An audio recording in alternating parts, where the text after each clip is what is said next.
తొలి చూపు చాలంట చిత్తాన చిత్రంగా ప్రేమనేది పుట్టగా 10 మంది అంటుంటే విన్నాను ఇన్నాళ్ళు నమ్మలేదు బొత్తిగా ఆ కళ్ళలో ఆ నవ్వులో మహిమ ఏమిటో ఆ కాంతిలో ఈనాడే నా ఉదయమైనదో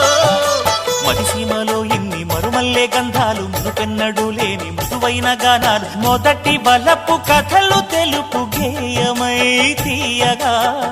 స్వరములు పాడగా ఏ స్వప్నలోకాల సౌందర్య రాశి నా ముందుకొచ్చింది కనువిందు చేసి ఏ నీలి మేఘాల సౌధాలు విడిచి ఈ నేల నడిచింది ఆ మెరుపు వచ్చి